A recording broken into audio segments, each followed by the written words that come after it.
Fala pessoal, sejam mais bem-vindos a um episódio do Power Mind, o podcast que vai potencializar a sua mente. E hoje, como vocês estão percebendo, nós estamos em um estúdio impressionante aqui. A gente não está aqui em uma conferência online, em uma videoconferência, uma call, em nada disso. A gente está hoje presencialmente aqui nos estúdios da TV Universitária da Universidade Federal de Uberlândia, a convite do nosso co-host de hoje. Gente, o nosso co-host de hoje não é nada mais e nada menos do que o coordenador do curso de Gestão de Informação aqui da UFO. E olha para você ver o slogan desse curso, gente. O curso do futuro no presente. Eu acho que resume basicamente o que é isso. E a gente está aqui hoje com ele, professor Rafael Guerreiro. Muito obrigado pelo convite, por nós estarmos aqui, e obrigado também por você aceitar estar aqui também no Power Mind, nesse episódio, para a gente poder conversar sobre muitas coisas legais. Nós que agradecemos. Vamos bater um papo bem interessante. Gente, e hoje nós temos aqui dois convidados. Vieram um de cada ponto da cidade, do Brasil, né? Mas que já foram e são capitais, né? Rio de Janeiro e Brasília. Nós estamos aqui hoje com Igor Lopes e nós estamos também com o Renan Souza. Só para vocês entenderem, antes da gente conversar com cada um, o Igor Lopes, gente, ele é pós-graduado em marketing estratégico, já trabalhou nas áreas de comunicação e marketing em empresas de ramos diversos, de instituições financeiras a multinacionais de petróleo. E há 15 anos trabalha na Granado, onde atualmente é diretor de marketing. Aliás, Gerente de marketing, eu errei aqui. Tô aceitando a promoção. Tá bom, beleza. Tendo participado do case de sucesso do rebrand das marcas, que inclusive eu vi, ficou maravilhoso. Já ministrou diversos workshops e palestras e é professor em uma das maiores escolas de marketing do mundo e palestrante na área visual, merchandising, marketing de varejo e branding. E também é idealizador e redator do perfil @amo_mkt no Instagram, isso mesmo? Isso aí, Amo Marketing. Mudei recentemente para Igor_Marketing. Legal, Igor_Marketing. Então seja muito bem-vindo, viu, Igor? Obrigado, é um prazer estar aqui conversando com vocês. Espero que tenha muitas trocas aqui, o tema é muito interessante e espero que curtam. É isso aí. A gente também está com o Renan Souza. O Renan, ele é pós-graduado em Administração Estratégica de Marketing, em MBA. Ele liderou a renovação da marca Procon, a mudança de posicionamento da editora do Supremo Tribunal Federal. A gente tem que falar isso, hein? Isso aí, que você... Mas beleza. E além de ter criado dezenas de marcas, fez trabalhos para personalidades como Neymar e Jô Soares. E atualmente é gerente de conteúdo na TV Justiça, professor de design gráfico no Instituto de Ensino Superior de Brasília e produtor de conteúdo para a sua página no Instagram, que leva história de design, publicidade e marketing para mais de 50 mil seguidores. Renan, seja muito bem-vindo. Muito obrigado. Muito feliz de estar aqui com essa galera bacana aqui para a gente conversar sobre marca, sobre branding.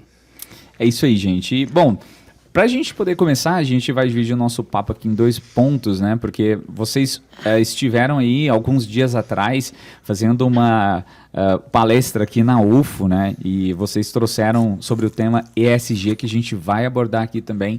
Mas vamos começar sobre o que também é especialidade de vocês, sobre branding, né? Sobre posicionamento de marca.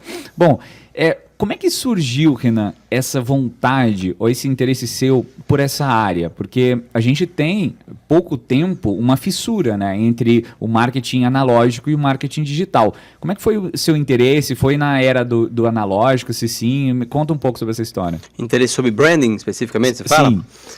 É um termo que está meio que na moda agora, né? As pessoas estão falando muito e tal, mas eu me formei em publicidade. Em 2008 eu terminei a faculdade. E naquela época não se usava tanto esse termo, por exemplo, na faculdade de publicidade. Até porque branding, não tem uma faculdade de branding, pelo menos eu não conheço. Branding ele é uma coisa que está acima do marketing, da publicidade. Capaz que já tem na SPM, já, não sei. Eu não conheço ainda. Mas assim, normalmente eu vejo como pós-graduação e tal. Mas branding é uma ação contínua. Normalmente não tem um departamento de branding. A Granado tem um departamento de marketing, tem uma gerência de marketing, mas não tem uma gerência de branding. Porque o branding é fazer toda a gestão da marca, né? É quase como um ser, né? Um espírito e tudo mais. E é muito comum as pessoas confundirem isso, né? Tem muito aluno meu de design gráfico que fala, eu faço branding, porque ele faz logo. Não é exatamente a mesma coisa. O branding é muito maior, né? Total. Então, assim, a minha paixão por marcas É um negócio que eu não, é difícil de explicar de onde veio. É a mesma coisa do Igor, a gente é muito curioso, a gente gosta muito das curiosidades sobre marcas. Mas eu lembro que, pequeno, assim, quando eu tinha uns 10 anos, em Brasília, só tinha um McDonald's na época. Isso em 92, 93. E ele ficava, tipo, no plano. O plano piloto é aquela região que todo mundo conhece, onde tem as obras de Niemeyer, né? Mas tem as cidades satélites, que são próximas, que surgiram depois, e eu morava nessas cidades satélites. E assim, meu pai não era rico, a gente não passava dificuldade também, mas era uma classe média baixa ali e tal. E aí, ir ao McDonald's, tipo, uma vez a cada 3 meses e tal, era tipo um evento. Porque só tinha um, era uma marca americana que aparecia nos filmes e tal. E eu lembro quando eu chegava e via aquele M amarelo gigantesco, daquele totem que eles têm na frente. E aquele M me dizia que era um lugar muito legal, porque a gente chegou naquele lugar que tinha comida e que tinha o McLanche Feliz e tal. E sem saber, acho que foi ali que eu comecei a me apaixonar por marcas, assim, sabe? Eu conto essa história porque me marcou muito, assim. Então, aquele M, ele representa muita coisa boa para mim. Então, quando me perguntam assim, qual é a sua marca favorita? É McDonald's. Aí tem gente que fala, mas a comida é de baixa qualidade e tal, mas não é isso que está em jogo. Tem uma coisa de memória afetiva envolvida e tudo mais.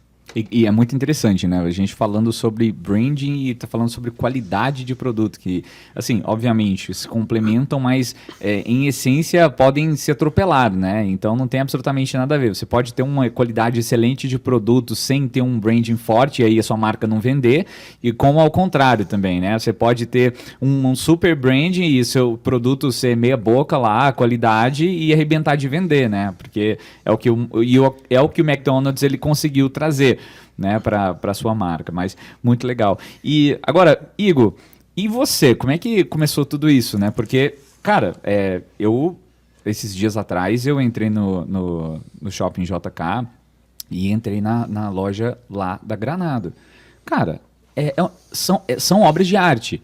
Dá dó. Assim, primeiro, dá dó de comprar, de tirar daquele lugar, porque o próprio lugar onde que tá hoje é super personalizado. Aquelas gavetas com aqueles sabonetes. Cara, aquilo é maravilhoso. E segundo, dá dó de tirar e usar. Eu acho que se eu comprasse todos aqueles produtos lá, inclusive comprei um para dar para minha mãe, um box de é uma edição do Rio de Janeiro. Carioca. Com azul claro, com branco. Nossa. Ai, ó. Eu comprei. Cara, eu falei, mãe, por favor, não use isso aqui, porque é maravilhoso. Como é que surgiu tudo isso até, obviamente, né? Você participar desse momento incrível onde foi o rebrand da marca. Em primeiro lugar, pode pegar o produto, pode comprar, pode usar, então... Não vai acabar? Não vai acabar. Faça isso bastante, tá? Pode fazer muito, assim, pede pra sua mãe usar bastante. Bem, assim como o Renan também, sou um cara curioso, a gente tem isso, eu e o Renan, a gente para conversar, ferrou, é curiosidade o tempo inteiro, e eu sempre fui apaixonado por curiosidade sobre marcas, sempre gostei de história, eu acho que as duas coisas também se entrelaçam muito, e também sou formado em publicidade, comecei na área de direção de arte, e fui me apaixonando pelo marketing em si, por brand experience. Você até perguntou pro Renan de brand, né? As pessoas realmente já fiz um logo, fiz brand. É muito batido na internet, mas eu acho que resume bem, que assim, marketing é eu chamar a menina para sair. Brand é o que faz ela aceitar e querer sair comigo de novo. É mais ou menos, é bem batido essa frase, é clichê, mas é mais ou menos isso. Então assim, o marketing é o convite, mas é uma série de outras coisas que estão na marca que faz. Ela te aceitou por quê? Você é bonitinho, você tem um papo legal. Então assim, tem uma série de outras coisas que engloba o brand, não é só a logomarca, né? Gastou R$2.000 em preenchimento, né? Em harmonização isso aí, facial. Harmonização facial. Então isso tudo faz parte ali, são os investimentos da marca. Eu acho que entra essa coisa que ele falou, você gastou R$2.000 e tal, se a gente for... Porque as marcas, a gente quando você entende mais, a gente fala que marcas são como pessoas, né? Ela tem personalidade, tem a forma como ela fala. Tempo de vida. Assim, tempo de vida. E isso define como as pessoas a veem. E aí tem o caso que você falou, tipo assim, tem marca que gasta uma grana no rebrand do ponto de vista visual, muda logo, tal, mas aí o produto continua ruim, mudou. Não vai adiantar muito. Assim, ao longo prazo, você não tem a recompra, né? Você não tem a recompra, você só tem aquele período de curiosidade, né? Tem uma frase do Chorão, do Charlie Brown, que eu gosto muito, que fala: molduras boas não salvam quadros ruins, né?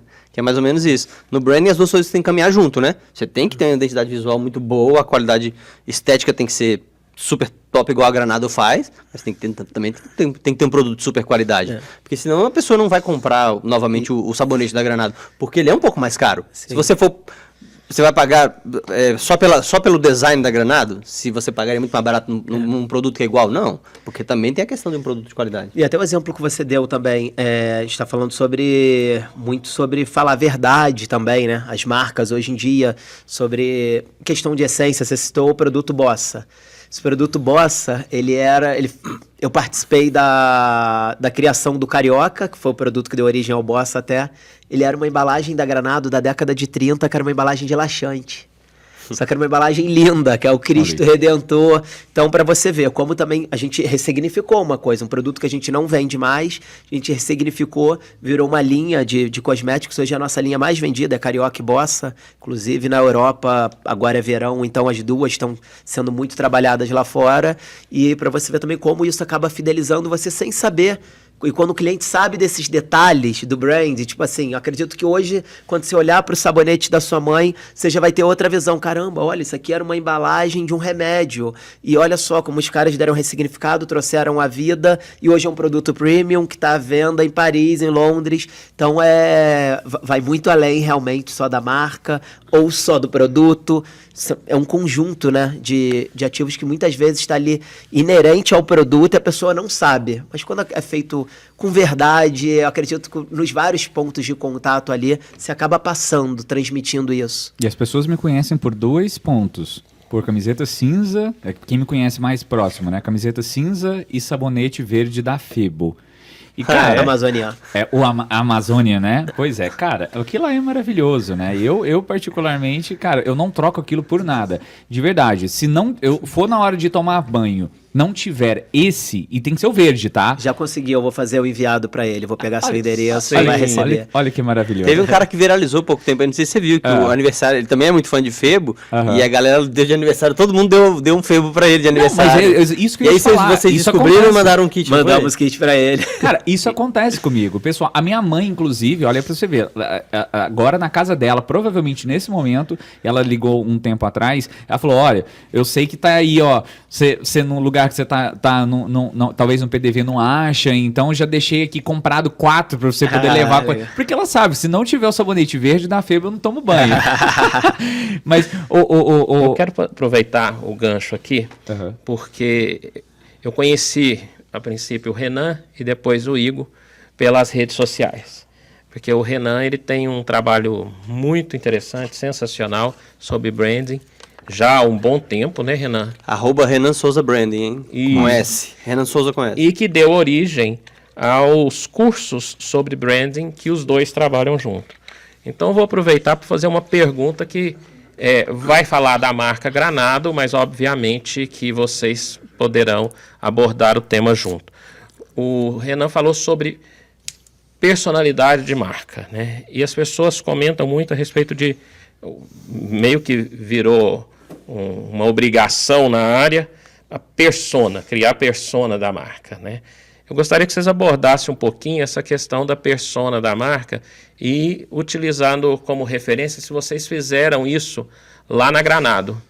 E já pegando mais um gancho aí, aproveitar, o Paulo falou a respeito da questão tanto que os produtos têm bom gosto, que é uma característica marcante da Granado, e que muitas vezes as pessoas compram e têm até dó de usar, embora de fato não seja o objetivo, né? Tem que usar, porque a empresa precisa vender. Certa vez eu vi uma entrevista com a diretora da Copenhague, de marketing da Copenhague, e eles contando que muitas vezes a Copenhague, as pessoas compram o produto, sobretudo aquela caixa grande que tem vários bombons diferentes ali, sabores, para presentear, não necessariamente para fazer uso. Então você precisa dar um presente para uma pessoa especial. É difícil comprar um presente para aquela pessoa. Não tem erro, vai lá na Copenhague e compra. Eu tenho a impressão que muitas vezes a Granado também vivencia isso. E como que vocês fazem para estar trabalhando essa questão da gestão da marca? Porque na conversa informal que nós tivemos, vocês comentaram o Igor especificamente, ontem à noite, que 1/4 das vendas, né, são por meio das lojas maravilhosas. Então você tem 75% das vendas por meio de outros canais. E como que é fazer a gestão dessa marca? Porque a atmosfera que envolve o produto na loja é uma, e aqui está no ponto de venda, no supermercado simples, é outra com o mesmo produto. Então, como é que é trabalhar isso tudo, esse conjunto de informações aqui? Boa pergunta essa final aí, hein? Excelente pergunta. Bem, eu sou convidado dos cursos do Renan, tá? O Renan, que é o criador dos cursos excelentes, recomendo, eu dou uma palhinha. Primeiro eu vou falar sobre persona. A Granada tem 153 anos. Imagina se a gente tivesse definido uma persona lá 153 anos atrás, essa persona já faleceu até, né, com a cidade toda. Então, a gente tem personas, sim, mapeadas de acordo com linhas, mas eu acho que hoje em dia é muito limitador, né? Você ter aquela persona, não quero falar... Então, assim, é óbvio, a gente sabe quem a gente quer atingir com cada ativação, cada linha, mas a gente não deixa isso meio que também ficar super restrito pra gente, não. Justamente por isso que você falou. Como a gente tem diversas linhas em diversos canais de venda, eu tenho desde a linha bebê, com certeza minha persona pra linha bebê é outra. Meu produto é mais premium? Mas assim, o que é mais premium pra você? Você vai comprar uma coisa pro seu filho. Às vezes você não vai pagar mais caro, você vai. Agora imagina se eu coloco minha persona como A, B. Seguinte, estou falando, querendo dizer o quê? Que C e D não vai comprar meu produto? Eu quero o melhor para o meu filho, vou comprar. Ou a mesma coisa, eu também mereço aquele momento, eu mereço tomar banho com um produto melhor, um sabonete melhor. Então, a gente não tem muito essas limitações. Agora, o que você falou de loja é total realidade. Hoje, a loja ela é muito mais presente, como foi o caso da Copenhagen. Então, 1/4 das vendas vem de loja. Quando eu digo loja, gente, estou me referindo às lojas próprias da Granado, né? A gente tem daí para 100 lojas.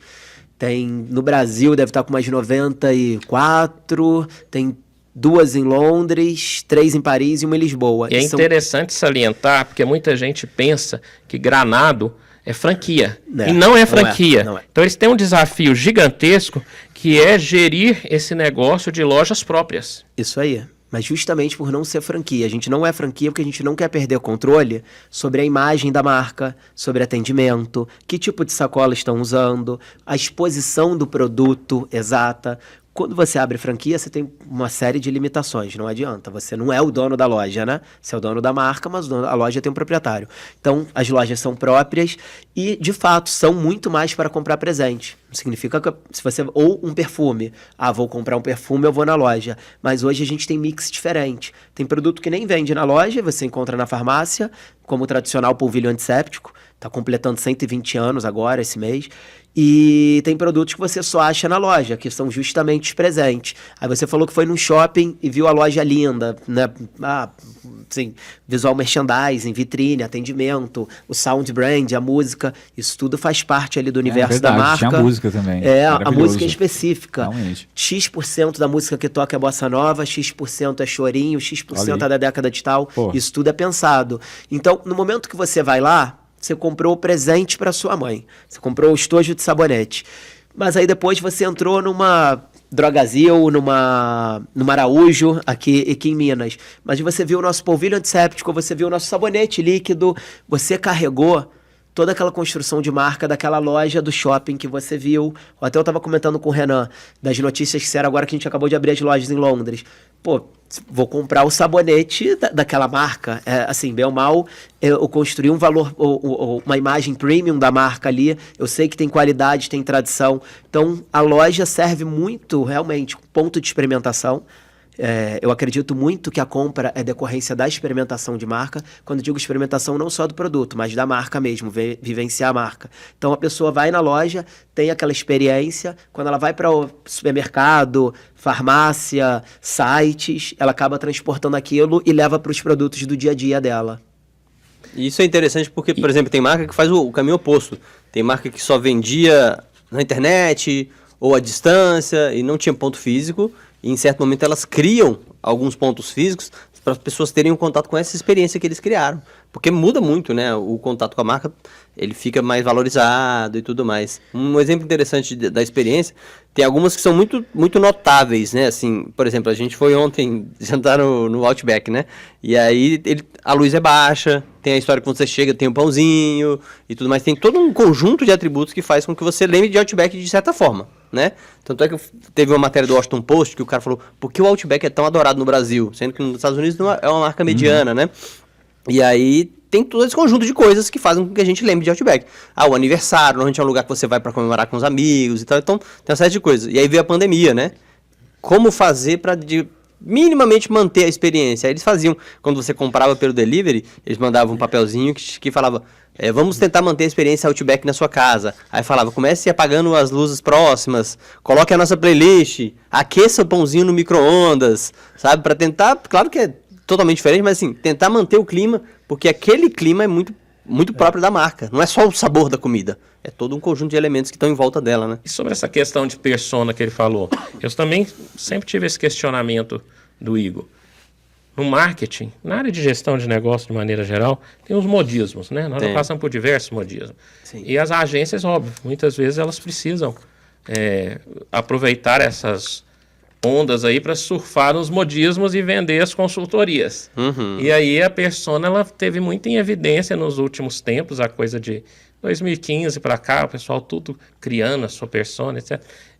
E muitas vezes eu ficava me perguntando exatamente isso que o Igor disse. Em que medida que essa definição de persona realmente abarca todos os perfis de cliente da empresa. Então, como é que você tem visto isso nos dias de hoje? É o que você falou, essa coisa da internet é boa e ruim ao mesmo tempo, né? Primeiro porque populariza o conhecimento sobre a nossa área e tal, mas segundo que, como é que fala? Banaliza também, né? Por exemplo, passam a falar de persona, passam a falar de arquétipos, né? E aí fala de forma muito superficial e todo mundo fala que tá aplicando, que tá fazendo e tudo mais. Assim, inclusive já tem hoje em dia meio que a galera, quando se repete muito, a galera começa a torcer o nariz pra essa coisa da persona e tudo mais, né? Mas a persona, o que é? Conhecer o seu público é importantíssimo. Você tem que saber pra quem que você tá falando, porque se o seu público for jovem, você tem que falar linguagem jovem, né? Se o seu público for X, você tem que falar linguagem X. Por exemplo, eu sempre uso como exemplo nas minhas aulas sobre tom de voz e tal, Banco do Brasil. Banco do Brasil tem produtos diferentes. Ele tem lá o bebê universitário, pra galera que tá aqui, 17, 18 anos, ainda não tem salário, então tem um cartão com limite X e tal. Se o WhatsApp, se for mandar uma mensagem de WhatsApp para falar sobre uma atualização do banco, eles têm a liberdade de usar um VC, você chamando as abreviações, beleza, que é a galera universitária, jovem, essa linguagem para eles. Só que tem o Banco do Brasil estilo. Aí você tem lá um CEO que tem a conta no bebê estilo, você não vai mandar um VC para ele. Um emoji. É um emoji de beijinho, não sei o que lá. Então assim, a comunicação é muito importante. Então a persona são personagens que a galera cria, né? É o skatista que usa óculos, que não sei o que lá e tal. Você tentando criar uma espécie de avatar dos seus consumidores para tentar atingi-los e tal. Eu nunca usei esse formato de definição, mas conhecer o público, quais são os seus gostos, quais são suas idades, quais são os seus gostos e tal, isso é importante demais, né? Tudo começa daí. Então, assim, o termo persona eu não uso nos meus trabalhos, vamos definir as nossas personas e criar 10 personagenzinhos e tal, mas eu uso, claro, a pesquisa de mercado para entender quem é o público, para saber como falar com ele. Ainda mais hoje em dia, que a gente tem muito acesso a cada vez mais informação, dados pessoais das pessoas, né? Cadastro para tudo, captação de lead, a gente tem que conhecer, mas é isso. Imagina se o Banco do Brasil limitasse o foco dele. No nosso caso, linha BB, linha Pink, Febo, cada um você teria uma persona diferente. Eu acho que o mundo hoje em dia tá, assim, não dá mais para você focar. É aquilo, é uma marca de 153 anos. Imagina eu ficasse preso ali na minha persona. Se você olhar marcas também, tem marcas que ficam muito presas na persona, tem algumas marcas que somem, né? Você vê que hoje em dia, não tem mais a mesma força. Vocês já devem ter escutado pessoas falarem assim, que o público dela envelheceu. Uhum. Então, assim, tem isso. Harley Davidson, a gente falou ontem. É verdade. A Harley Davidson, o público está envelhecendo, os jovens não querem comprar mais Harley Davidson, porque é uma marca meio que vinculada ao passado, muita tradição. É uma marca também que usa muito combustível fóssil, então os jovens americanos que já têm uma consciência nova já não querem. Aí a Harley está tentando migrar para as motos elétricas, os consumidores antigos não querem. Só que é um risco, né? Porque é outra aí pode experiência. acabar com Exatamente. todo o conceito, né? Então, encontrar o equilíbrio é difícil, né? É Agora- aquele negócio que aconteceu com a Kodak, né? Sim. Ou com a Sim. Polaroid. Assim, não conseguiu pegar o momento da transição entre físico e digital.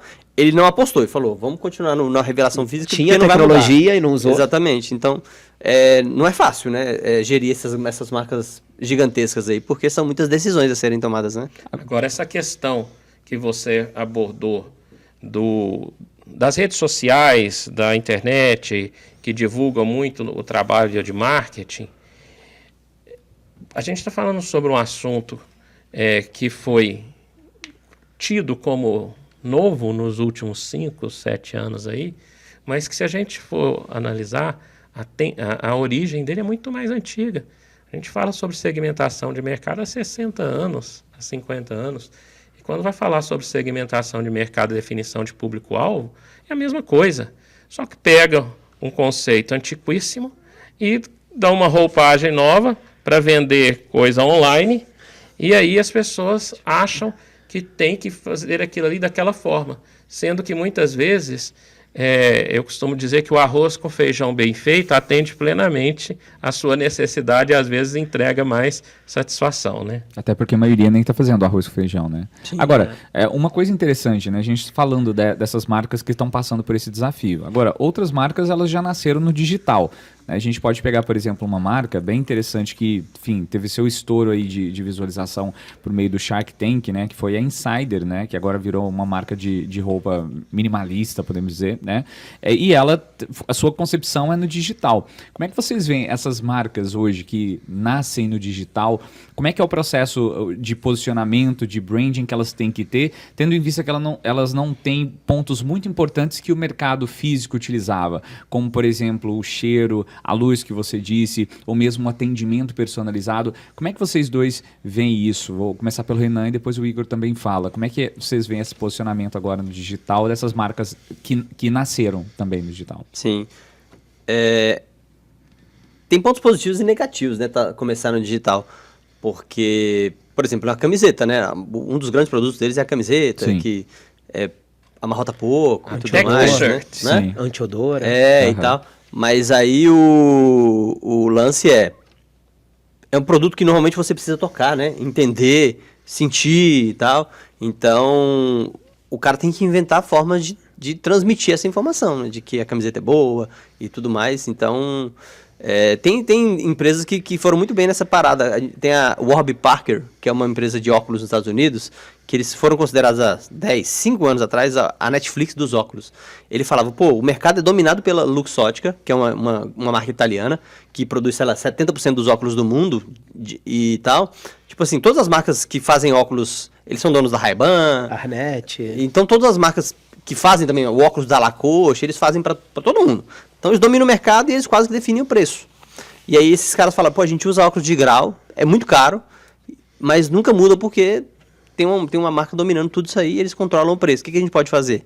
Eles falaram, vamos criar uma marca de óculos de grau barato.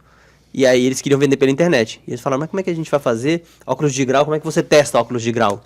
E aí eles tiveram a sacada, que eles fizeram o tal do Try-On Kit. Você usa óculos de grau, você entra lá, você pede o tal do Try-On Kit, chega uma caixinha para você com 5 armações, certo?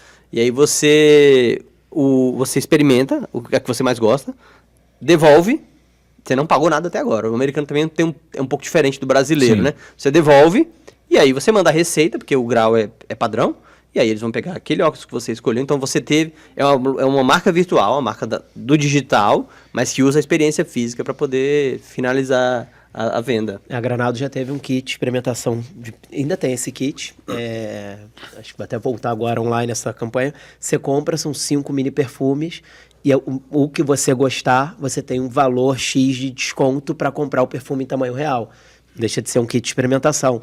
Mas no caso da Insider também, é aquilo, tá na moda, usar uma camisa lisa, preta, meio estilo Steve Jobs também. Não sei como, não entendo desse mercado, não sei como isso vai se manter. Acredito que eles vão ter que inventar outros produtos além das camisas ali básicas, porque aquilo, tá no modismo, tá no digital. Eles estão passando agora para calça alfaiataria. Então, eles têm que começar, feminino, porque vai passar, vai estar todo mundo usando o preto, a mesma blusa, a mesma camisa, e é isso. Então, assim, eles têm que se reinventar. O digital, o custo é muito mais baixo também, então ele pode errar, né, o famoso errar rápido, assim, dá para errar mais rápido que se abrir uma loja física. Eu vejo, assim, no caso deles, é isso que o Renan falou, você tem que tocar, então eles usam muito embasamento de personalidades digitais até, se eu não me engano, o Lito Souza, acho que ele faz, da Insider, eu tava vendo alguém também, acho que foi o Flow Podcast, também fazendo, e usa de vários... Paranormal Experience. Eles usam vários assim, podcasts, youtubers... o forte deles são os youtubers. São os youtubers para falar, para dar aquele embasamento sobre a marca. Então você pensa, poxa, o Rafael tá usando a camisa... Pô, vou usar. Se ele usou, ele aprovou. Então, assim, não deixa de ser também ali dando afirmação o selo deles. E o Renan até usou como exemplo. Você vê muitas marcas digitais, nasceram digitais, vão para o físico. Falava-se muito, o varejo vai morrer. Cara, o varejo não vai morrer. A experiência não é a mesma. Na pandemia foi a mesma coisa, vai morrer. Não vai, óbvio, fecharam-se lojas, mas assim, você viu a Amazon fazendo investimento em varejo físico. O Google tem a loja do Google. Tem várias? Não tem, mas ela tem loja do Google. Então, assim, boa parte dessas marcas digitais, em algum momento, seja em eventos, seja em pop-ups, ou pontos específicos, concept stores, assim, eles abrem para o cliente ter esse contato com a marca fora do digital. É muito diferente isso. Agora, o espaço físico, ele se tornou agora mais forte, eu acho, depois da pandemia, né? Porque agora as pessoas precisam dessa experiência, sentiu essa falta, né? Agora, sobre a pandemia mesmo, foi um Deus nos acuda, foi um processo de, enfim... ter que resolver tudo lá em 2 semanas para poder continuar rodando a marca. Como é que vocês veem esse posicionamento de marca que as empresas tiveram? Porque eu vejo que várias foram de maneira genuína, realmente fitaram com a causa, né? E aí eu acredito que foi realmente quase que um ESG forçado, né? Que elas tiveram que fazer no sentido de emergencial, né? Porque era fazer ou era fazer, né? Como é que vocês veem, assim, como que as marcas tiveram que adaptar em frente a esse momento da pandemia, que agora, enfim, era só digital, whatever que fosse, quem que tinha só físico teve que ir pro digital, quem que tinha digital teve que se reforçar ainda mais e também se reinventar? Eu acho que uma coisa que a pandemia trouxe foi fazer com que as marcas entendessem, vamos pegar o ramo alimentício, né? Tiveram que se virar para ter canais agora, canais de atendimento para entrega. Né? Muito de restaurante não tinha esse costume. Restaurantes, inclusive, talvez mais luxuosos, que não tinha coisa de entrega, falou, a gente vai ter que resolver, a gente vai ter que entregar. E todo mundo teve que se virar e tal. Eu acho que a pandemia também foi muito importante para marcas como o iFood, né? Que todo mundo passou a pedir e tal. Mas a galera foi obrigada a estruturar um sistema de venda online, né? Que era uma coisa que antes eu só vendo aqui no meu local e tal, e tá tudo bem... E é assim que é a minha experiência e tal, mas aí foram obrigados a se resolver. E eu acho que agora, a partir daí, todo mundo meio que já sabe que é importante ter o canal físico, mas também você tem que investir no digital, né? Porque eu tenho um cliente que chama Dom Caseiro, a gente tá falando de Granada, falando de várias marcas, acho que aqui é um lugar onde a gente fala de marcas. Chama Dom Caseiro, ele vende biscoitos premium, né? É mais ou menos o que a Granado faz no ramo dos biscoitos. Legal. E assim, também é para presentear, também tem caixas lindas, né? São lojas físicas? São quiosques nos shoppings. A grande... E a marca tá fora de Brasília? Ela tá em Brasília, no Rio, e agora chegou em São Paulo. Certo. Então eles fizeram quiosques e se inspiram muito na Granado. O Igor sabe muito bem, porque é uma grande referência. E ele tem um atendimento no quiosque excelente, assim, ele chama as meninas de encantadoras, elas atendem muito bem, as pessoas são apaixonadas pelo atendimento. E aí agora ele tá tentando reforçar o atendimento online. E eu já falei, vai ser um desafio. Não pense que é do dia para a noite que você vai conseguir manter, aplicar esse mesmo tipo de atendimento do físico no digital. Tem que ser uma galera super bem treinada para manter o estilo, né? Tem que ser atenta, tem que responder rápido.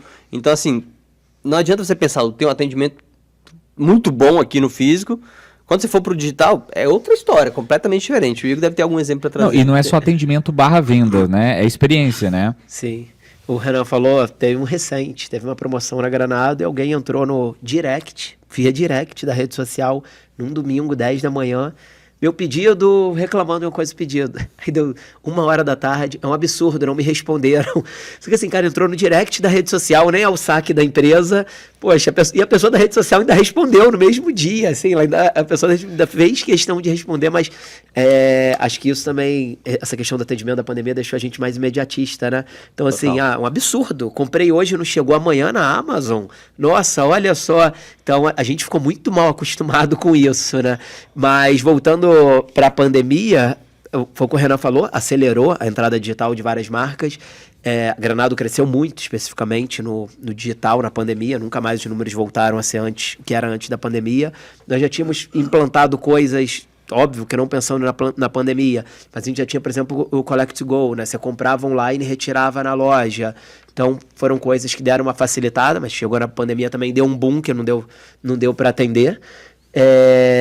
E o nosso grande desafio é que a gente vende perfume, vender perfume se a pessoa poder sentir a fragrância, né? Então a gente foi trabalhando o outro sensorial. A gente tem um case muito legal que é um perfume de caju, da Febo, chamado Cajueiro. Pô, você acha que eu não conheço? Você acha que eu não conheço? Esse foi inclusive o que a Jéssica comprou. Ah, é? Foi exatamente esse aí. Pode falar, vamos lá. Eu acho que ele montou todo esse podcast só pra falar de Febo. Tipo, Pois foi é, uma pois desculpa, é, né? Cara, já você não tá senti, entendendo, já senti. entendeu? Eu sou fã número 1 da marca. Eu senti. Aí tinha o Cajueiro e a gente lançou na pandemia o Flor de Cajueiro. A gente foi a primeira empresa de cosmético, de perfumaria, a lançar um perfume na pandemia. Todas seguraram o lançamento, óbvio. Só que assim, produto em casa, já há meses. Cara, não dá. Aí a gente lançou mais ou menos ali em julho. A pandemia começou em março. A gente lançou em junho, julho. O que nós apelamos? Vamos lançar a playlist de Cajueiro. Vamos lá. Aí teve a playlist de Cajueiro, que eram todos temas. Conseguimos gravar um vídeo com o perfumista, falando sobre a criação. Nossa. Aí mandamos para alguns influenciadores um kit para ter uma aula. A gente fazia aula, né, cara, via Zoom, hoje em dia, nossa senhora, uma aula de culinária, então, para fazer um ceviche de caju. Então era uma chefe renomada, você recebia na sua casa lá o avental de cajueiro, a vela de cajueiro para você acender, para você fazer aquele ritual na sua casa, de cozinhar, fazer o ceviche. Aí eu já entrei pro sensorial, aí depois tinha uma aula de drink também para os seguidores, fazer drink com caju.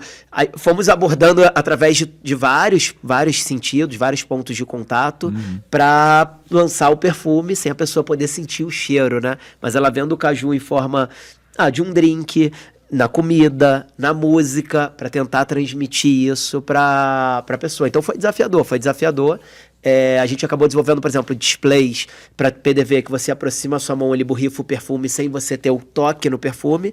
Então hoje a gente tem isso em vários eventos nossos. Então é algo que surgiu, assim, pela pandemia. Começou com um pedal, igual álcool, e virou algo eletrônico que se aproximava e ele borrifava na sua mão, você sentia, que a pessoa não podia tocar o perfume. Então a gente acabou tendo que se reinventar de algumas maneiras e, óbvio, preferia não ter precisado da pandemia para passar por nada disso, mas deixou grandes aprendizados. Mas o maior legado da pandemia foi o cardápio QR Code, né? Pô, nossa senhora. Brincadeira. Então, temos a comentar. Ô Guerreiro, e você? Qual foi a experiência que você, assim, foi mais marcante para você durante a pandemia, de maneira positiva, com as marcas, enfim, independente de qualquer marca, no sentido da experiência, mesmo tendo essa distância? Eu vejo que na pandemia, é o que foi dito aqui, né? Não especificamente com relação à minha experiência, mas a pandemia foi muito bom para muitas empresas, né? E um exemplo que eu posso citar aqui, que a gente conversava ontem, para não ficar só na questão da empresa que você é gerente de marketing, é o caso da Azul Linhas Aéreas, né? A Azul Linhas Aéreas, ela tentou, de tudo quanto é forma, desde a sua fundação, entrar no principal mercado brasileiro, que é o aeroporto de Congonhas. Sempre esbarrou na questão da dificuldade de slots ali e na força das competidoras. Quando a gente teve a saída de uma competidora, que era a Avianca, do mercado, que tinha uma quantidade razoável de operações naquele aeroporto, ela acreditava fortemente a possibilidade de adentrar ali e não conseguiu, né? que aconteceu? Veio a pandemia, todo mundo parou, e na volta o mercado se organizou. E hoje a gente vê esse mercado de aviação bem dividido. Grosso modo dizendo, né, ficou mais ou menos um terço. Um pouquinho mais para um pouquinho menos para outra, mas ficou aproximadamente um terço de share para cada uma. Então eu vejo que isso foi uma experiência, no meu ponto de vista, bastante positiva. Não só para mim, mas para quem é usuário desse serviço. Porque aumentou a competitividade. E obviamente que isso o consumidor tem a ganhar. Então, a gente tem o caso que foi citado aqui da Granado, que cresceu muito com a pandemia, esse caso da Azul. Nós temos o caso do Grupo Salos, que nós conversávamos ontem, das Sorridentes, que foi o único grupo de franquias do Brasil que não fechou nenhuma unidade durante toda a pandemia. Não. Pelo contrário, aumentou. Expandiu. E com um grande desafio, não vende produto tangível. Vende um serviço de odontologia, principalmente.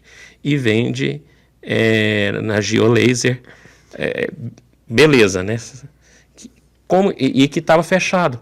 E as pessoas não podiam fazer uso. Então, o que eles conseguiram? Eles conseguiram vender para entregar depois. E, diferentemente de outra marca aí, que vendeu e não entregou, que está em evidência, eles venderam, entregaram e fidelizaram o cliente.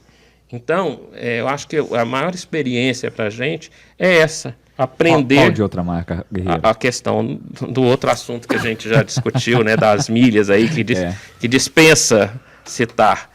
Mas sempre olhar as perspectivas positivas aí. É um chavão, né, isso que eu vou dizer, mas é a pura verdade.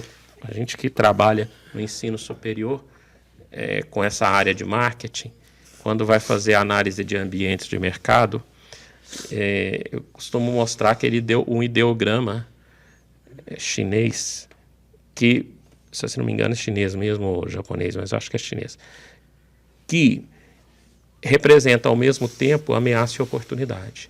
Eu costumo dizer para as pessoas,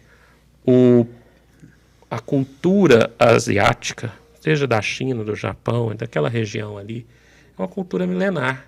Então, por mais que a gente tenha dificuldade de entender isso, às vezes não queira, com essa ideia de que o mundo é globalizado, mas isso está impregnado nas pessoas, né? Vem passando de geração para geração. Então, a forma de enxergar o mundo é diferente e é menos imediatista do que nós ocidentais. Então, muita gente conseguiu converter um momento que, a princípio, muita empresa não conseguiu sobreviver e outras do mesmo segmento conseguiram expandir.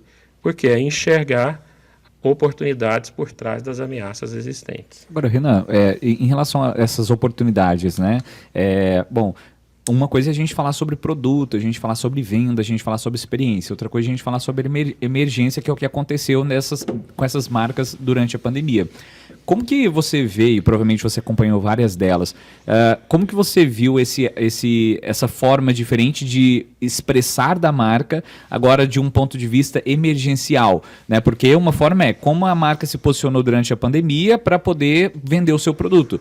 Outra coisa é como a marca se posicionou durante a pandemia por causa da pandemia. Ou seja, como que ela ajudou, como que ela contribuiu, e a gente viu várias empresas que não tinham absolutamente nada a ver com o setor de álcool em gel, e nesse sentido, entrando em jogo mesmo. Como é que você viu isso aí? Tem um case muito interessante que tem tudo a ver com isso aí. Tem uma marca que talvez você não conheça, o público em geral, chama Sinaf, com S, S-I-N-A-F, que é do Rio também. Eles trabalham com planos funerários, começou vendendo planos funerários, né, para comunidades carentes, assim, eles atuam com um público mais de classe baixa, assim, que você pode pagar R$10 por mês, para quando alguém da sua família falecer, você ter lá o enterro digno e tal, porque ele fala, o diretor de marketing deles lá, ele fala, participou de aulas do meu curso, ele fala que acontece muito da pessoa morrer E aí o pessoal tem que fazer vaquinha para poder bancar o enterro, é um negócio bem triste, né? Já é um momento difícil. E eles criaram um plano funerário, beleza. Depois eles foram evoluindo, a marca já é super tradicional no Rio, e eles passaram a vender seguro de vida. Só que é um assunto difícil. É difícil vender, é difícil fazer publicidade disso, né? Total. E aí eles foram pela estratégia do humor. Então lá no Rio eles são muito famosos, a galera tá super acostumada, né, Igor? Sim. Quem vê de fora às vezes fica chocado. As pessoas gostam de ver as propagandas. Quem é de fora às vezes fica chocado, mas, por exemplo, quando eles lançaram a cremação, passaram a oferecer o serviço de cremação. Aí tem um cara com uma cara meio sorrindo assim, fala, cremação, uma novidade quentinha da Sinaf. Putz. Aí, Um trocadilho. quando eles fizeram aniversário, sei lá, 30 anos de Sinaf, eles falam assim, incrível continuar fazendo tanto sucesso, perdendo um cliente atrás do outro. Quando o Rio fez aniversário, eles postaram lá uma foto do Rio, bonitona, sei lá, 400 anos do Rio, Rio de Janeiro, lindo de morrer. Então, tipo assim, eles brincam com a morte de uma forma muito inteligente. Tal, beleza. Quando chegou a pandemia, eles falaram, a gente não pode mais brincar com a morte. Ele conta isso, né? Como é que a gente vai fazer? A gente não pode tirar onda com morte nesse momento, né? E aí ele falou, a gente vai ter que se reinventar. Eles sempre faziam esse tipo de... Esse é o mote deles, tá. sempre brincando com a morte. Entendi. Bem carioca isso. Tá. E aí, eles falaram, o que a gente vai fazer? Aí eles continuaram com a coisa do humor, mas mudaram um pouco a pegada. Então era show Covid, eles criaram umas musiquinhas e tal, mas tiveram que mudar o tom da coisa. E é uma coisa que a gente... teve marca que não acertou, né? Teve marca que brigou com a pandemia ou brigou com a vacina, e isso acabou gerando repercussões muito grandes em marcas que hoje em dia estão tendo dificuldade de se manter porque nesse momento se posicionaram de uma forma que as pessoas não acharam bacana, né? Então, eu acho que o que eles fizeram foi bacana. Assim, eles modularam minimamente o discurso deles, mas ainda na coisa um pouco bem-humorada, sabe? Eles souberam fazer uma transição, mas eu imagino, mas assim, eu tenho certeza que foi um desafio muito grande para Mas eles ou alguma outra marca teve alguma ação no sentido social mesmo? Por exemplo, a Sinaf, que você disse, né? Eles modularam a forma de comunicação deles, Sim. né? Será que eles chegaram a ter algum tipo de ação social, alguma coisa nesse sentido? Aí a própria Igor dá de exemplo porque a própria Granada fez, né? Ah, verdade. A gente fez, Eles, eu não sei, agora só uma curiosidade, Renan. Eu sou botafoguense, escuto jogos no rádio, também gosto. Então, no rádio, a Sinaf anuncia. Aí, quando o jogador dá uma entrada dura, aí o locutor... Aí eu pergunto, Sinaf tá pago? então, assim, aí entra o cara com a maca, aí o Sinaf tá pago? Cara... Então, só uma pausa ainda da Sinaf ainda, só pra gente não sair. Branding é isso, a gente tava falando, branding é como a marca quer ser percebida, né? A Granada é história. A Granada fala sempre da história dela, 150 anos e tudo mais, né? Então não adianta nada eles quererem fazer uma loja mega moderna, bonitona, com LEDs e tal, porque não vai combinar. Você falou das gavetas e tudo mais. Beleza. A Sinaf é morte. Morte é o produto deles, né? Então tudo que eles fazem é para bater nessa tecla, para fazer com que as pessoas se lembrem. Assim como a Volvo fala de segurança sempre, é o atributo que eles querem ser lembrados, a Sinaf é morte. Então eles queriam ter um outro negócio. Quando não tem, tipo assim, o craque da rodada... Eles criaram nesses programas esportivos pra galera votar no morto da rodada.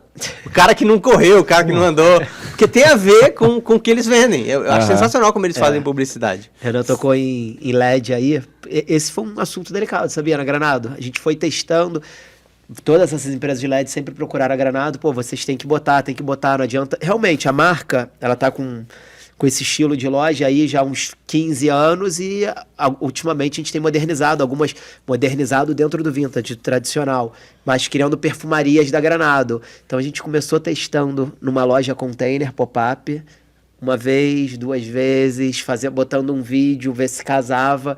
Aí fomos para pop-up stores, até agora foram inauguradas as primeiras lá fora, com um LED, nada na vitrine, mas um LED dentro para mostrar o filme da campanha, porque é muito delicado você entrar nessas coisas. E tava falando da pandemia, a pandemia a gente teve que fazer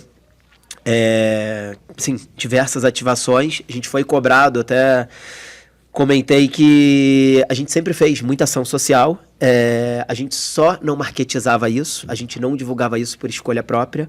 Então, quando acontecia qualquer desastre pelo Brasil, a gente mandava produto ou ajudava, sempre foi feito isso, mas a gente nunca marketizou, nunca postou, a gente pensava que estava marketizando com a dor do outro. Aí aconteceu que no começo da pandemia, sabonete líquido a gente lavava a mão com muito mais frequência, né? Principalmente no começo, o medo era muito, muito maior. Depois acho que a gente acabou banalizando um pouco. Continuou tomando cuidado, mas é que no começo ninguém sabia, né? Então, como é que era.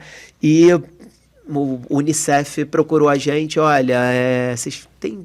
As comunidades estão precisando, a gente mandou um caminhão assim. Eles falaram, vai vir a equipe de filmagem? A gente, não, claro que não. Vai ver... Não, também vai vir reportagem, vai vir RP, a gente não quer divulgar nada não. Como não? Aí a gente explicou que a gente não queria, um momento de dor. Falou assim, não, cara, vocês têm que criar pelo menos um vídeo, ok? Vocês têm que divulgar, porque isso vai motivar outras empresas. Então, assim, aquela questão do exemplo, você vê o exemplo de uma empresa fazendo uma ação, tanto para o bem quanto para o mal, esse posicionamento, você via empresas, às vezes, com um posicionamento, como o Renan falou, anti-vacina, e outra via e ia. E do bem, então não que existe bem ou mal, existe o que cada um acredita. Mas, assim, a mesma coisa era essa questão de doação. Você girar a roda ali da doação, de ajudar o próximo, de ter empatia pela dor do outro. Então, a Granado foi uma dessas empresas. A gente doou, aí eles falaram, depois que vocês doaram, outras empresas procuraram a gente, pessoas físicas também procuraram a gente para doar. Um bom exemplo disso, que girou essa roda do bem, foi a Ambev. Ela é a primeira que eu tenho notícia que ela falou assim, nossa fábrica não sei aonde, agora a garrafa de água vai vir com álcool. E a Anvisa também liberou, qualquer um podia fabricar álcool, né? Foi praticamente isso, assim, ela abriu uma brecha, que a Anvisa é muito rigorosa, mas nessa época ela abriu uma brecha, então a Ambev fabricou álcool para a Câmara, ela foi a primeira. E eu acho que os meios de comunicação também tiveram um papel fundamental em difundir essas boas práticas, como o Jornal Nacional, que é um espaço, deve ser o mais valioso da TV brasileira para propaganda, e eles paravam uma parte do jornal para mostrar boas ações de empresas. Então mostraram de N empresas, de N segmentos, ação de doação de alimento, de conversão de linha de produção para álcool. Então isso é muito legal, foi muito legal também essa corrente, né? Era uma coisa impensável, né, Globo? Né? A Globo não cita marca, né? Se não tivesse sido pago, né?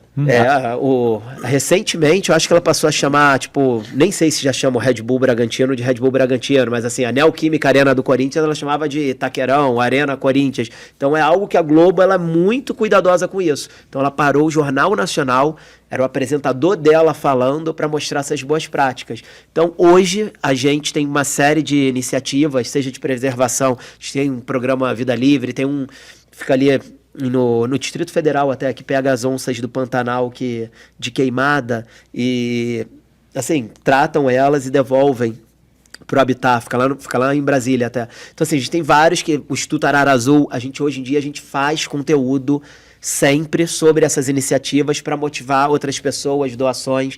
Então a pandemia trouxe isso. Pra gente isso foi um grande aprendizado até. Agora, essas ações que foram emergenciais, que foram dentro de uma pandemia, podem ter sido consideradas ações dentro do ESG, que é tão comentado, Environmental Social Governance? O que vocês acham? Ou não, isso precisa partir da empresa, de um momento normal, de uma estruturação, de uma campanha? O que vocês acham? Isso é parte de ESG? Eu acho que é parte de ESG. Foi até o que o Rafael falou, né? Dos termos de marketing que vem à moda, a gente tinha mencionado. A responsabilidade socioambiental que sempre existiu, agora tem um termo novo aí. Mas eu acho que sim, eu acho que faz parte, sim, fez parte. E óbvio que isso aí tem que permanecer depois.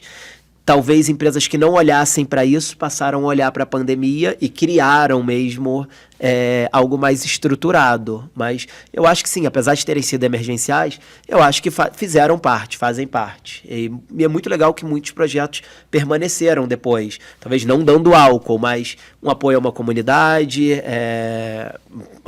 Foi o nosso caso até. A gente abraçou alguns projetos sociais durante a pandemia e continuou com esses projetos. E não tinha nada a ver com o Covid, especificamente.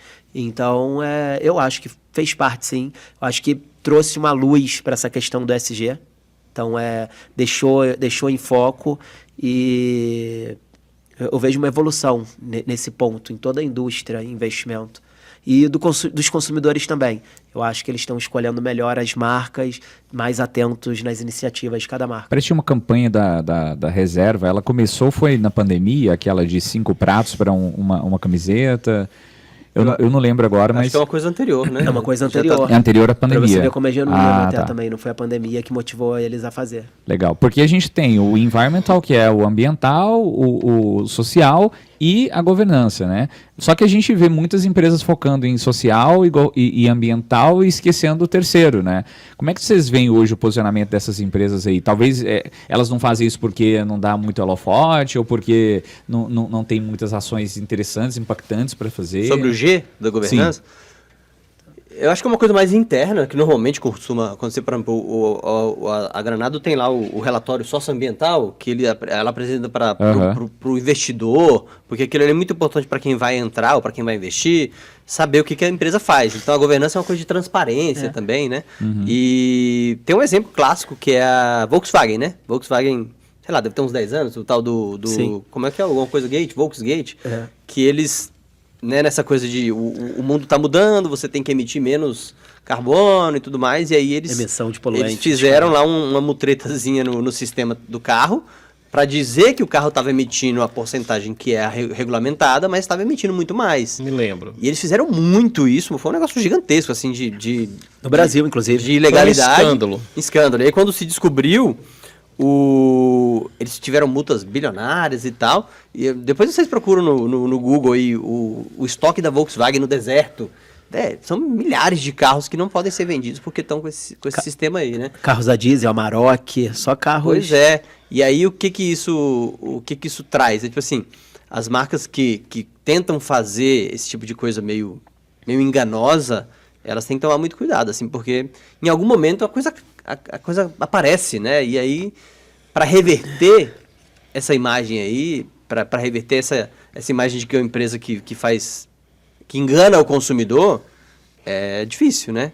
Então, assim, a governança, eu acho que é tomar muito cuidado para que tudo que você faz esteja de acordo com a essência da marca e que esteja também de acordo com a lei, que você não está mentindo para o consumidor.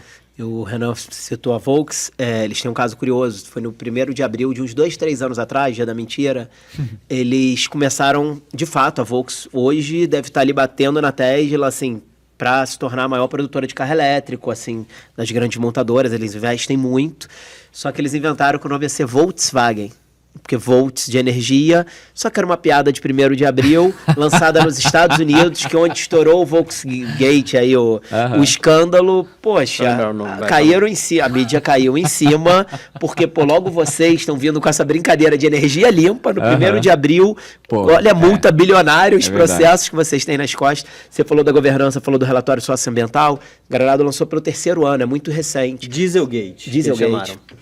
Que era só em carros a diesel. Lançou o relatório socioambiental, a gente passou a fazer isso com recorrência, sempre teve relatório, mas passou a fazer um relatório em forma de book há uns 3 anos, mas a gente nem tem investidor, assim, a gente nem tem ação em bolsa.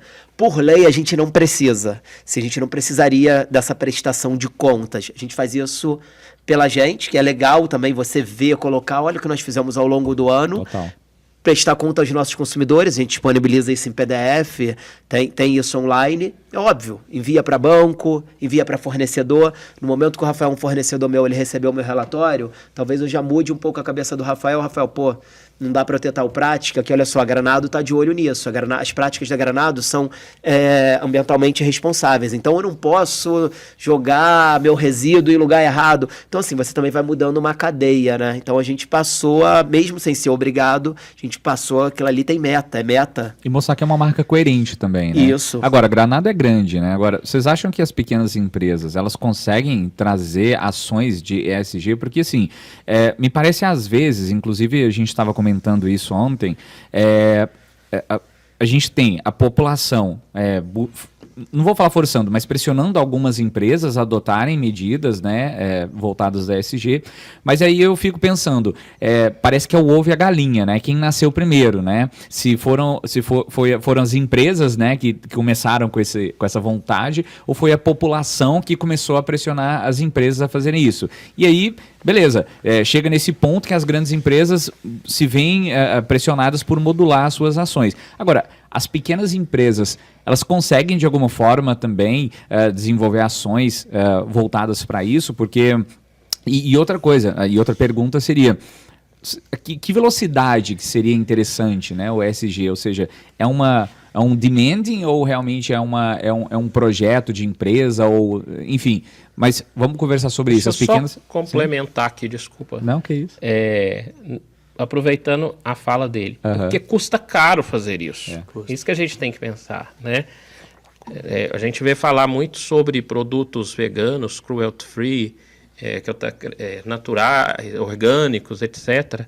E quando você vai olhar o preço desse produto comparado com os tradicionais, um sabonete desse Base tipo vegetal, comparado com o outro, base é animal. muito mais caro. Então, eu gostaria de aproveitar essa Verdade. pegada aí na questão da pequena empresa e incluir um outro questionamento. Como que vocês estão vendo a perspectiva desse mercado nos próximos 5, 10 anos aí, em relação à participação de mercado mesmo, share, se isso de fato está crescendo ou se na hora do cliente ter que, de fato, pagar mais caro por isso, aí ele acaba Voltando um pouco. Quer falar? No ponto de vista das pequenas marcas, realmente é difícil, né? É muito Inclusive, custa você tem caro. um curso, Sim. Marcas para Pequenas Empresas. Branding para pequenas marcas, né? Parecia. Não, claro. A sustentabilidade não é exatamente o foco do curso, porque eu não sou especialista em sustentabilidade, mas assim, lá eu falo como é possível aplicar as estratégias de criatividade das grandes marcas no universo das pequenas. Esse é um ponto. Mas vamos dentro do universo da sustentabilidade, que também tem a ver com branding. Se a marca surge, uma marca pequena, de uma mulher que vai vender cosméticos artesanais, não sei, e aí ela já tem essa consciência ambiental, ela pode desde o início já começar pensando dessa forma, né? Então, por exemplo, são coisas pequenas, mas as pequenas são aquelas que as pequenas marcas conseguem aplicar, né? Se ela começar desde o início pensando que ela vai tentar sempre ser coerente com o que ela está fazendo, ela já começa de cara decidindo que a sacola que ela vai enviar o produto é de papel.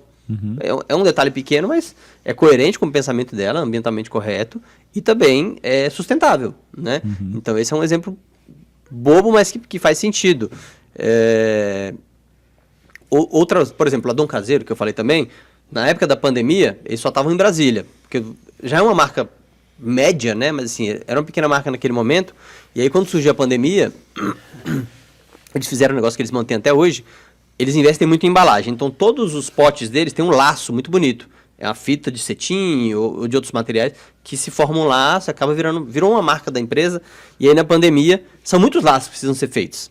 É manual e tal. E eles pegaram mulheres da comunidade, locais, que estavam precisando de emprego e falou, olha, deram uma oficina de laços para as mulheres e elas podiam fazer em casa. Então você entregava 100 laços, você recebia tantos reais. Você entregava 200 laços, tantos reais. E isso era uma forma de... isso é importante também, se a empresa conseguir conjugar a necessidade dela com a ação de ESG, vai ser perfeito. Porque às vezes tem empresa que pensa, eu tenho que fazer isso só para mostrar que eu sou, e acaba custando caro. Mas se ela conseguir conjugar essas duas coisas, ela usou uma mão de obra legítima, né, ajudou as pessoas, mas fez algo que ela precisava, né? Então, tentar juntar essas duas coisas é importante. Concordo. E concordo também quando a empresa já nasce com aquilo, por isso que a pequena talvez seja mais fácil.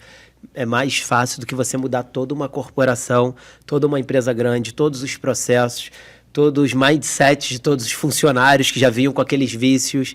É mais fácil que você já nasce. Mais difícil é que você não tem investimento, óbvio. Matéria-prima é mais cara, os fornecedores são mais caros, mas eu acho que quando você também tem essa escolha, você sabe que você vai passar esse custo para o seu produto e o seu consumidor é o consumidor que está disposto a pagar mais caro.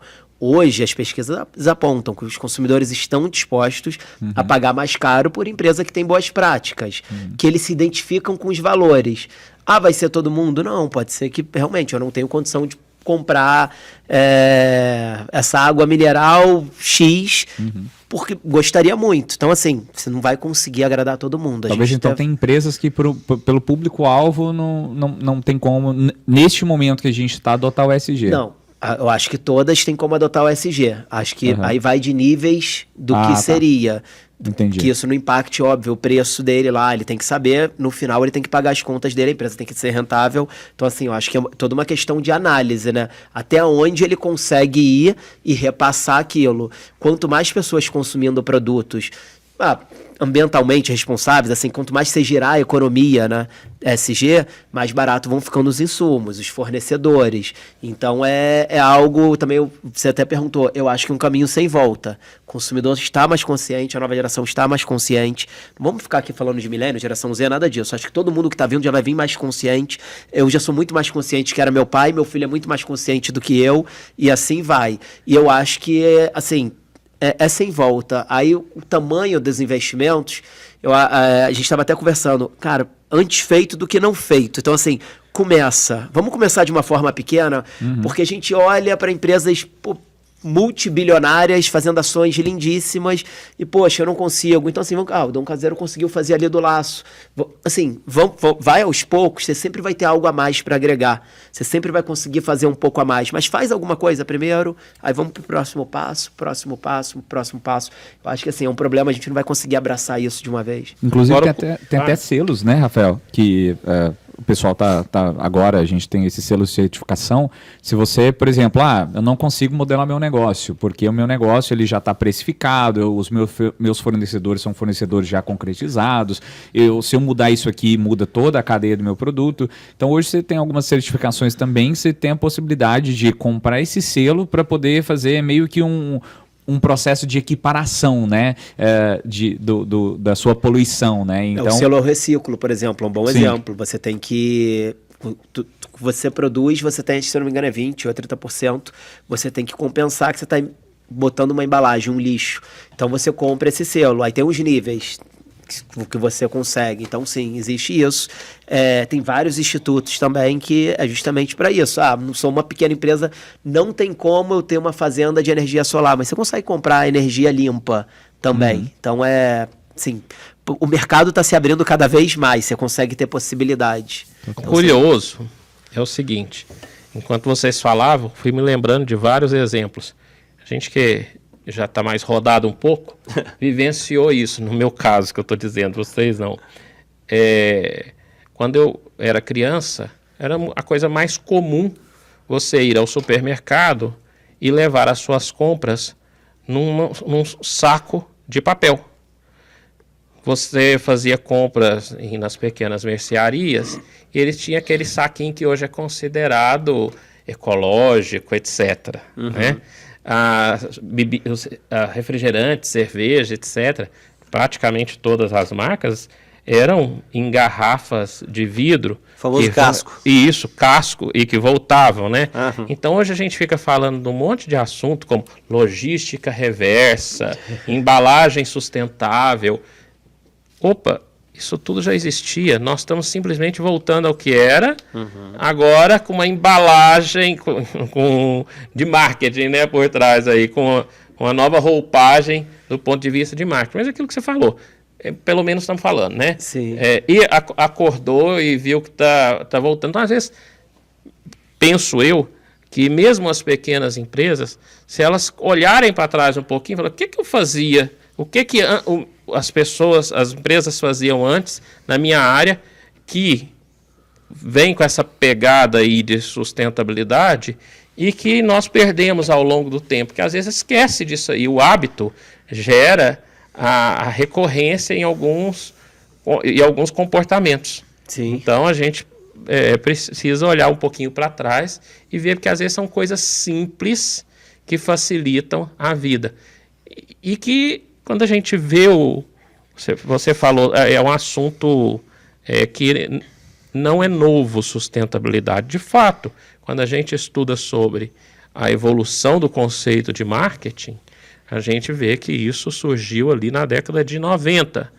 Aqui no Brasil, muito forte, entrou esse tema responsabilidade social e ambiental ali no início dos anos 2000.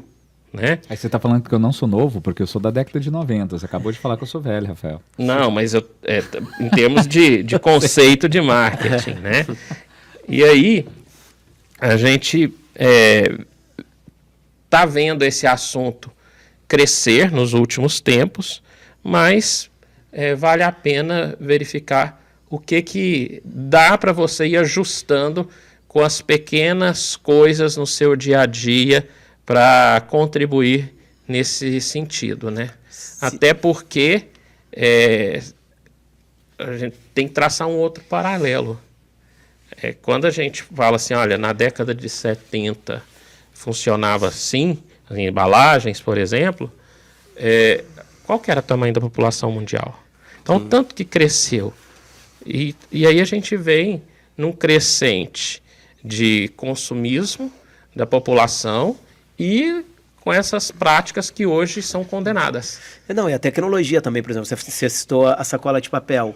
É porque foi o boom do petróleo. A gente descobriu aquilo e, poxa, vamos derrubar menos árvores. Talvez tenha sido o pensamento. Sim. E esqueceu que lá depois o plástico também ia ficar.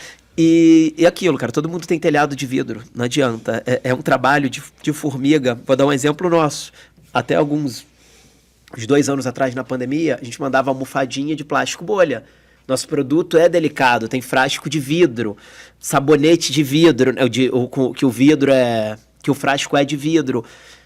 A gente sabe que o Brasil é um país continental, com estradas nem sempre muito bem pavimentadas. Então, assim, tudo rodoviário, quase. Tudo rodoviário, então quebrava-se. Nem então, sempre não, quase sempre. Quase sempre, Então se quebrava muitas coisas. Então, assim, aí eu vou botar o quê? O SG na frente? Não, eu tenho que achar ali o meio do caminho, porque ao mesmo tempo quebrou, trade-off aí. Quebrou, vou ter que fazer de novo, né? E mandar de novo, gastar de novo, emitir de novo carbono. Assim, então, assim, isso tudo tem que ser pensado. A gente conseguiu, hoje em dia é de papel. Então, mas chegou a tecnologia, ficou viável, então hoje é de papel. As nossas sacolas sempre foram de papel, só que aí alguém na fábrica uma vez estava botando dentro de uma sacola plástica, sacola de papel. A gente, poxa. Então, assim, aí você também tem que conscientizar toda a sua força de trabalho.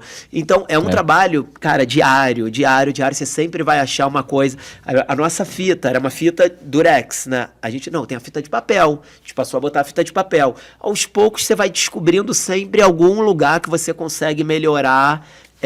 Então por isso que eu tô falando, vai nas pequenas coisas, vamos fazendo aos poucos, quando você vê, você acabou fazendo diferença num todo, mas é melhor fazer do que não fazer, então vamos aos poucos, começando, é óbvio, se você puder investir em projetos grandes, como eu falei, preservação das araras, que a gente faz lá no Mato Grosso, pô, lindo, mas assim, mas eu não consigo isso, mas eu consigo fazer uma pequena doação para uma ONG, consigo fazer uma campanha de adoção no meu Instagram, que seja, para uma marca pequena, por exemplo, então adoção de pet, algo do tipo. Então, assim, você sempre consegue alguma coisa. Acho que você sempre tem um pontinho ali de melhoria e nunca vai estar perfeito.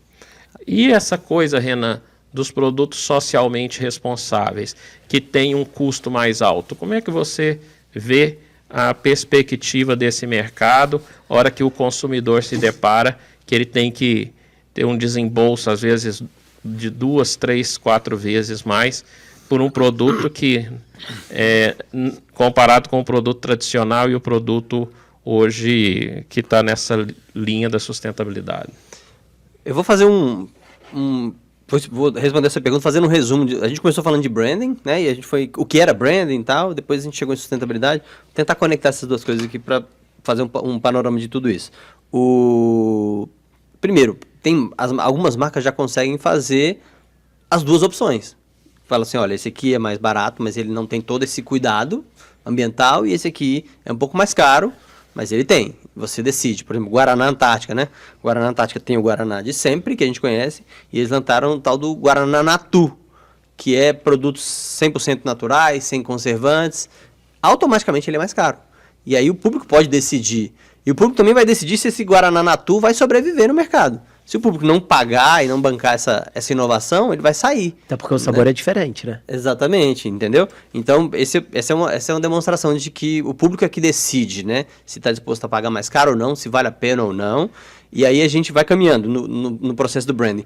O Guaraná, além disso, ele tem patrocinado muito fortemente a seleção de futebol feminina. Dentro do coisa do ESG, do S de social, o que eles querem com isso? Que agora eu vou fazer essa conexão. Eles querem se mostrar que eles são uma empresa que estão pensando na melhoria do mundo, né? Seja patrocinando, dando mais visibilidade às mulheres, seja pensando em produtos mais naturais. E aí branding é percepção, branding é reputação, né? É como a marca quer ser vista, como a marca quer ser lembrada, né?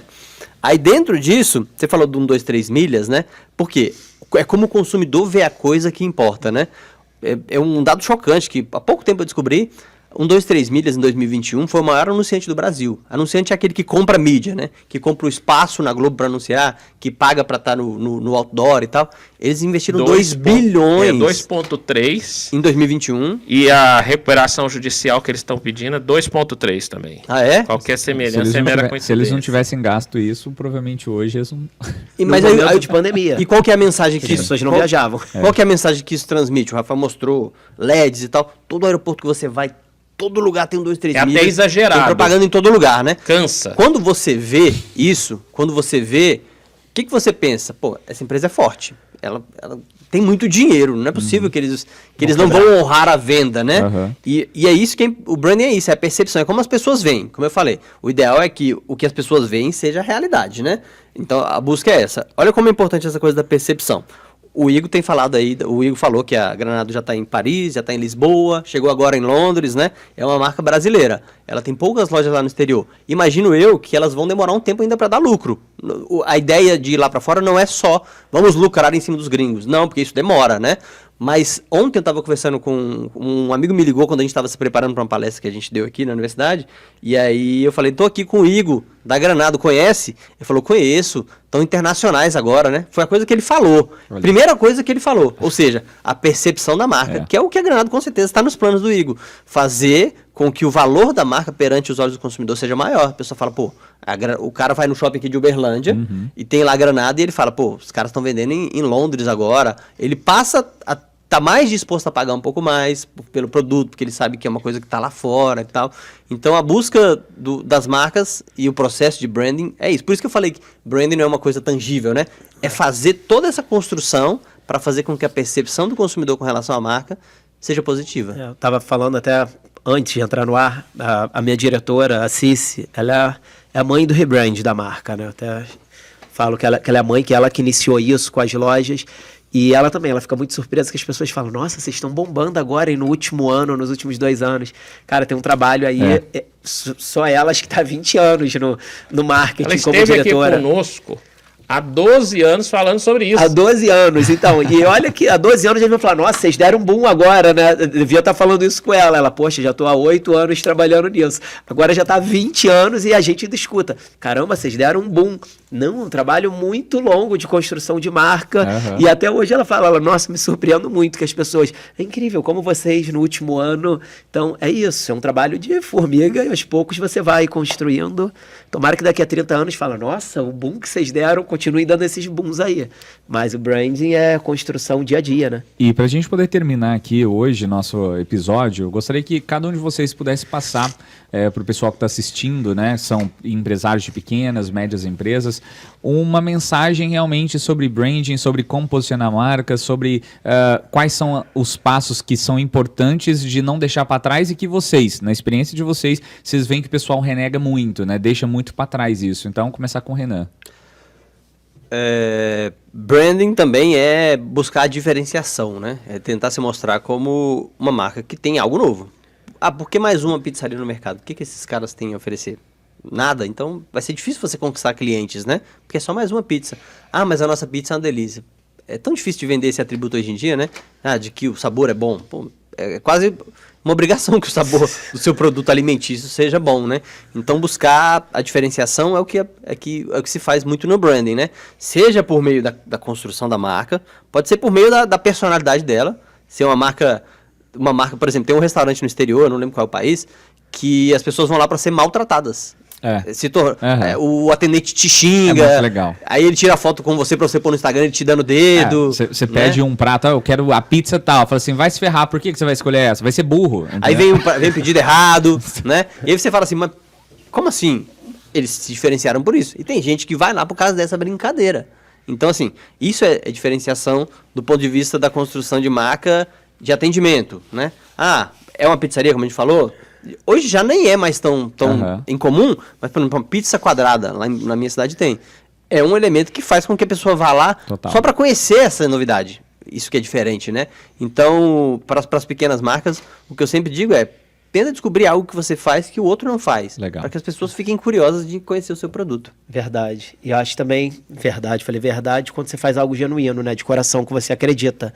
Então você tem que acreditar mesmo naquilo que você está vendendo. Acho que quando a gente já parte é aquilo que eu falo, não tem almoço grátis, todo mundo quer ganhar dinheiro, todo mundo tem que pagar a conta, mas assim, eu acho que quando você só vai pensando no dinheiro, acho que o dinheiro vai ser decorrência daquilo ali, cara. Assim, se você acredita no seu produto, se você investe na qualidade dele, no diferencial e principalmente no atendimento, você se coloca no lugar do seu consumidor. Eu acho que isso falta muito ainda no Brasil. O atendimento aqui é muito ruim, né? Então, acho que se você coloca no lugar a oferecer um serviço de qualidade, pior que assim, isso que o Renan tá falando, que eu tô falando, é tudo clichê, né, Renan? Assim, mas que a gente vê muitas empresas não fazendo. No Brasil, principalmente. Você vê muito isso. Então, se coloca no lugar do seu consumidor. Eu sou um cara apaixonado por experiência. Então, assim, foca primeiro na experiência. A compra vai vir, você vai fidelizar. A gente tem eventos que a gente sequer vende produto, mas eu tô ali para oferecer uma experiência, para deixar uma marca, uma memória, um carinho. Hoje, vou dar um exemplo, você vai em shopping centers, vários, o Fraudária da Granado, tem meu produto lá. Aeroporto também. Aeroporto também. Você vai, meu produto tá lá. Cara, eu não tô vendendo o produto ali, tô vendendo a experiência no momento que tá seu filho lá, fez xixi, tem que trocar fralda, você tá desesperado, pô, eu sei que vou poder pelo menos lavar ele com um produto legal, vai estar um fraudário direitinho. Então, assim, a compra acaba virando decorrência dessa experiência quando é positiva. Então, invistam nisso. Experiência, óbvio, é tudo. Vai desde a embalagem, ao PDV, ao atendimento, ao saque.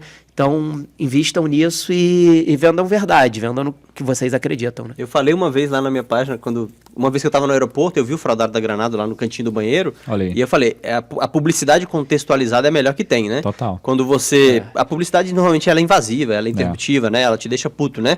Tá no meio do seu vídeo, aparece o anúncio e tal. Mas quando ela tá ali, no momento que você tá vivendo aquilo, pô, a pessoa precisa de um fraudário para limpar o menino que fez cocô. Vai lá, tem lá, Granado Baby, tem Granado Bebê, tem tudo lá. E aí o cara, ele vai ter uma lembrança positiva da Granado Bebê quando ele precisar. Ele fala, pô, me ajudou no momento que eu precisava e tudo mais. Então, fazer essa conexão, né, quase neurológica e tal, é importante. Pode parecer assim, isso é papo, mas, cara, a gente recebe saque. Tipo, meu filho se sujou todo, eu tava no aeroporto do Galeão, mas quando eu fui no fraudário... Aí depende da estrutura de cada lugar, óbvio. Tinha uma banheira com shampoo, condicionador, sabonete, sabe o que? Eu nunca vou esquecer isso. Cara, quem já viajou com criança pequena sabe o que é, ainda mais uma viagem internacional, pô, é perrengue. Então, é um momento ali de carinho que você tá tendo, então... Guerreiro, gostou da conversa de hoje? Muito bom. Inclusive, aproveitando aqui a oportunidade para fechar com o que eles falaram, eu tenho dito há muito tempo que o meio termo tem ficado complicado. Falando especificamente para o pequeno empresário. Ou você se associa a um grupo grande, ou você tem que diferenciar-se. É a velha máxima lá do All Rise e Jack Drew, né? Diferenciar ou morrer.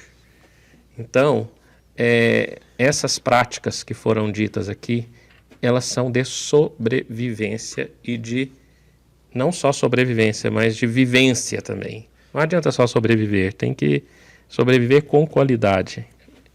E qualidade de vida na organização. Então, a gente precisa realmente buscar diferenciais. E o pequeno negócio, ele tem uma grande vantagem em relação às empresas de porte maior. Você gostaria muito, certamente, de estar presente dentro das 100 lojas, tendo aquele contato com o cliente, que por mais que você treine as pessoas, não chega exatamente como foi lá. É claro que tem relatos bastante fidedignos, mas a maioria se perde ali.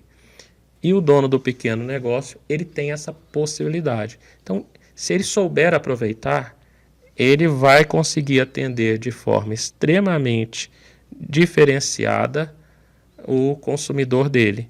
E muitas vezes a diferenciação não está no produto tangível, está no atendimento, no serviço, né? Então fica essa sugestão aí. Mas foi muito bom conversar com vocês dois, é sempre muito enriquecedor. Eu tive a satisfação de conhecer o Renan pela rede social, me surpreendi muito quando eu mandei uma mensagem a ele, convidando para vir para falar num evento nosso aqui na universidade, e ele me respondeu prontamente. Depois, ele fez a ponte com você, Igor, e eu falei, por isso que eles dão certo, porque o Igor tem também a mesma personalidade, sempre muito solícitos, muito gentis, e com uma bagagem sensacional para compartilhar essa prática do dia a dia do negócio para conosco. Renan, deixa as suas redes sociais aí para o pessoal te seguir, seus contatos. Agora é a hora. A minha página é Renan Souza Branding, Renan com N de nariz no final, Souza com S, Renan Souza Branding. Tá lá no Instagram, dou dicas de tudo isso que a gente falou aqui. O Igor também, a gente compartilha gratuitamente direto lá. A gente traz cases, porque cases inspiram, né? Cases de marcas que fizeram ações bacanas e inteligentes, às vezes de pequenas marcas também, né? Por exemplo, só fala de Apple, porque acontece muito, né? Sim. Por isso que o meu curso chama Branding para Pequenas Marcas, porque, só mostra Coca, só mostra Apple, como é que eu consigo aplicar isso na minha realidade? E dá, eu mostro exemplos lá, por exemplo, tem um vendedor de coco no Espírito Santo, ele tem a barraquinha de coco e é perto do aeroporto. E ele percebeu que o avião, o Guerreiro adora esse assunto, né? O avião passa bem atrás. Não, mas eu vi lá com você. E aí ele começou a fotografar. Ele falou, compra o coco comigo e eu tiro foto pra você do avião passando, atrás.